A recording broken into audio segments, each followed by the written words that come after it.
Hey guys, welcome back. It's Hillary here with episode 7 of Love and Marriage Huntsville. Going broker. Oh, wait.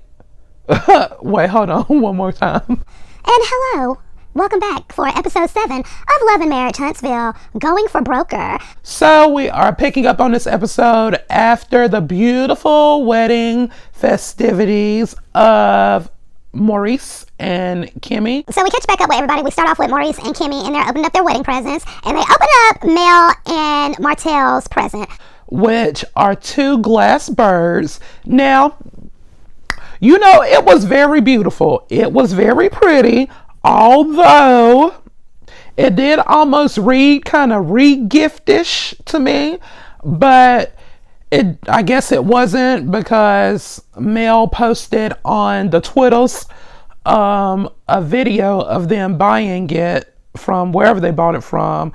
So I guess they took a little bit of offense to the shade thrown about the gifts, which in the confessional with the whole, you know, throwing the bird part or giving the bird part, I felt like that was a little bit producer induced. Just by the way it cut in. But I mean, all in all, I don't feel like it was something just too hurtful or whatever. Like, it was just some good, clean, fun shade. I mean, it was an odd gift, but whatever. And then next we see Tisha and Marsal. Marsal is in his feelings, honey, because Wanda called his ass out at the meet and greet. Then she called him out again at the wedding.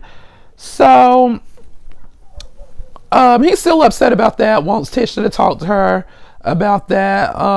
Something tells me that ain't gonna do nothing, because that is Wanda, honey, and Wanda does what she wants. But Tisha did say that she wanted Wanda to move in so she could do what she wants to do with her career. And Marsal telling Tisha that she'll make the right decision for her. I think she's already made that right decision of what she wants to do in her life. And this is what's going to make her happy. So just go along with it, Marsal. But I mean, I said the same thing over and over again, so it ain't even no need rehashing this. And speaking of Wanda, I skipped all over Wanda's gift that she gave Kimmy. Like, gave her a nice little silk little robe, and then she pulled out a nice little leather corset. Baby! Now that's a wedding gift. Wanda said, y'all better get y'all hunch on. You gotta put a groove in it, baby. You gotta put a groove in it. Where is Wanda? I need Wanda on the last episode at least, and we need Wanda in season 2. Let's make it happen. That we have Mel and her mom, which her mother is beautiful. I see where Mel gets her beauty from. They're talking about Mel and Martell's issues, and what was so powerful for me, the one thing I remember out of this conversation was Mel's mom saying that she could tell that they were having issues because she could hear it in the kids. That was like whoa, like, this real life, this ain't just made for TV shit. So that was kind of hard to hear. Like, I'm too invested in this show. Mel's mom pretty much told her that she wasn't going to tell her to stay in or get out of her marriage, just because that's not really anything you can tell people to do. Once again, and that's just been kind of my running theme in doing these videos this season, is it's what you can deal with and what you can stomach yourself. I mean, it's a whole bunch of cheating going on, and can you deal with the respectful cheating or not? All right, now we catch back up with Tisha and Woocha. This interview, at first, it was cringeworthy and awkward as hell. And I was like, oh, girl, what you doing? You should have practiced. But as she got, a feel for it and got to feel herself, she got a little bit better. I know that has to be difficult. I think she said she hasn't interviewed for a job in like 10 years. Coming off of the stay-at-home mom thing and coming back into the workforce can be kind of difficult. You know, I've been in a position to interview, hire people myself. And it's always been so funny because you'll have other like managers or HR, whatever, just be like, well, you know, she hasn't worked in so long. Do you think she can handle it? And it's like, yeah. Like, this is someone who has patience, number one. If you a stay-at-home mom with 3+ kids, yeah, you got some hella patience. You are naturally empathetic, and you have compassionate. Say that to me. She has no compassionate. Like someone that's going through it. Yeah, someone that's going through it right now, and for her to say. Like Teresa said from New Jersey. And you're probably a hell of a multitasker too. So it looks like in the next episode she's gonna probably get the job. I mean, hell, they had her name up on the board and had the cameras coming there, so they probably looking at this like, you know, this could work out for both of us. You get a job, we get some publicity. So this looks exciting. I'm excited to see where Tisha's about to go with all of this. Hopefully we will see this in season 2. How she balances this. And girl, we are with you, Tisha. Like, I want you to succeed, and you got fans behind your back, girl. All right, so next we have Mel and Kimmy. They meet up. Kimmy invited Mel to lunch or dinner or whatever they're having because they end up having a really good time at the wedding, even though they had a little bit of friction leading up to it. Mel caught Martell talking to this lady 4 times. 4 times. I think she said in like a year and a half.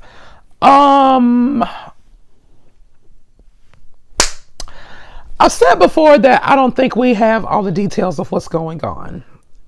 And it's starting to read to me that this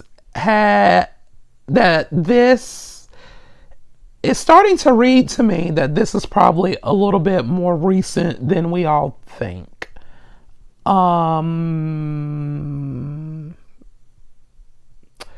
Just, you know, I'm about an hour and a half, 2 hours south of Huntsville. Know people that live in Huntsville. And I'm just going to be real honest with you. Like, when I talk about this show to my friend up there, she was like, yeah, Martell name all in the streets still, allegedly. Okay. So, and I don't know if that is any residual stuff left over from his shenanigans or if it's still going on. So that's kind of sad. But Kimmy and Mel kind of buried a hatchet. I think Mel probably felt some type of way when all the cheating stuff was hitting the fan. She felt like that Kimmy did not reach out like she was supposed to. Kimmy like sent her a text message, you know, basically, I'm sorry for what you're going through. If you need anything, you know, I'm here for you. And Mel felt like she should have did more.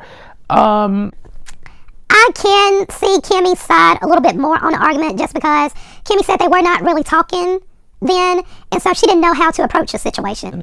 Because you don't talk to anybody for a while, and then you all of a sudden just called them up and was like, "Woocha, I'm so sorry, I heard your husband was cheating on you." I don't know, and I think Mel has to even question if she was in a place to even receive that at that time. Like that type of stuff, and like when somebody dies, like you just don't really know what to do. Like, I'm sorry is not enough. It's just awkward. But they seem to bury the hatchet, and they seem to get over their issues. Seems like they're gonna move forward for now until the business stuff kick in. Now, present day, it seems to be a lot of shade going on the Twitters. I don't know where they are now, but it seems to be a Scott versus Holt situation from what I'm looking at and reading online. Now, next, we have this comeback group meeting. And I'm going to be real honest with y'all. All that just went completely over my head. I don't know what the hell they were talking about. So, I can't really even say how I feel about it because, hell, I don't know the ins and outs of real estate. I know the ins and outs of petty and reality TV. So, I can't even comment on what's going on and who I think is right and who I think is wrong. All it sounds like is communication needs to be had between everyone. Now, it seems like Mel was the only one that did not want to continue with the comeback group at that time. And Martell was on her side with that, it seems like, until they got into that meeting. Because later on in the episode, Mel calls Martell before he goes out on the football field and reads him all of his rights. But there was something funny going on with the loan. From the Holtz perspective, they thought that all 6 of them should be on the loan. And from the Scott crew on this side, they're saying, no, we have these businesses that, all of us are incorporated into, and that's supposed to work. But it looks like, just by who was on the loan, and it was everyone with the exception of the Scott brothers, that it wasn't going to work out. And somebody said, just say you maxed out. I don't think that's anything bad to say. Like, I know people who, like, couples who, okay, the house is in his name, the car's in her name, because you can only hold so much on your credit. So if somebody maxed out, I don't think that's so much of a bad thing, because you do got stuff going on, that's just okay to say. But like I say, I don't know what the hell going on with this business stuff, so I'm just gonna move on through this. One more thing about this meeting, I will say this. Child, y'all saw how Marsau had to get Tisha together? Like, and hold on. Yes, I said get her together. Don't think that was so much of a Marsau trying to... Am I saying his name right?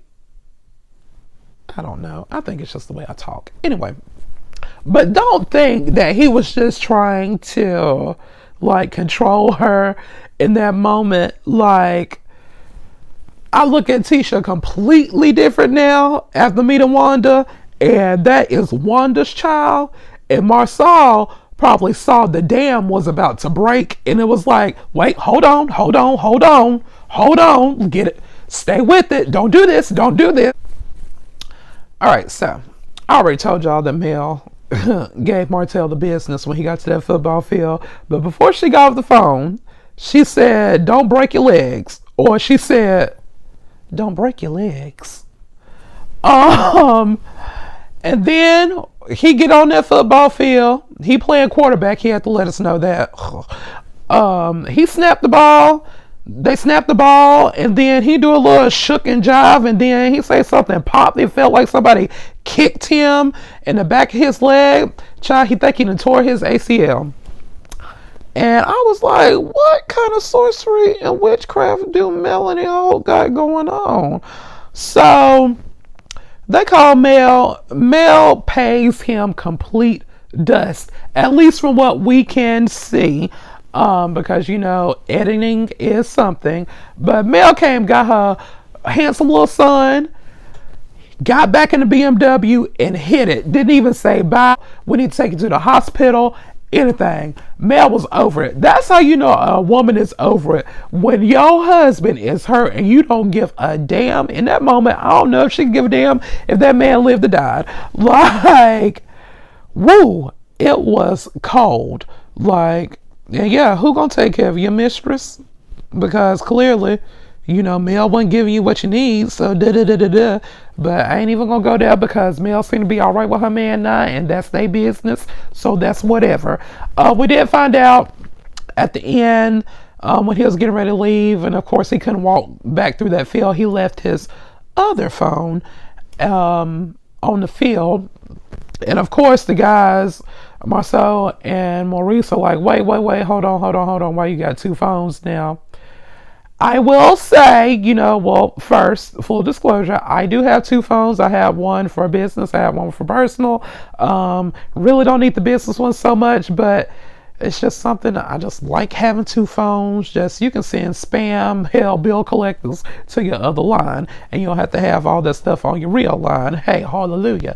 But so him having two phones really, in retrospect, looking back, is not so much of a bad thing, but it's just the fact that it's Martell Holt that has them. It's gonna look a little sketch. Sorry, that's just the way it looked. Now, I had posted something on Twitter with a funny little gif or whatever, just saying something about him having two phones. Mel responded, and she said that she has two phones as well. So, hey, that clears it for me.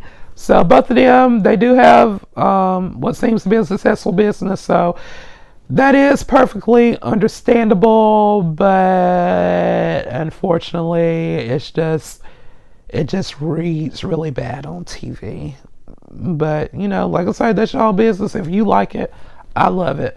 But that was everything from this episode. I feel like this was super short. But I always feel like that, and then it ends up being like, damn, 10, 15 minutes long, and I promise I'll be trying to do that. I have a talking spirit about me at times. But next week is the season finale. It would be great if we could get some type of reunion on. A reunion would be real nice with a live audience. Can we work on that? Can we pull that together quickly? I'm just saying, like, I'm in Tuscaloosa. I ain't that far away. I'm in Tuscaloosa. I ain't that far away. I can get in the Camry and be there, okay? So somebody make that happen. Somebody call Oprah. Call Oprah and tell her we need a reunion. But yeah, I guess, yeah, that's definitely it. I will talk to you guys next week for the season finale. Can we get someone on the season finale, please? That'd be great. And yeah, that looks like that's gonna be intense too. And I guess we're gonna see how this thing shakes out next week. Until then, I will talk to you guys later. And like, share, subscribe, please. And that's it. I'm out. Peace.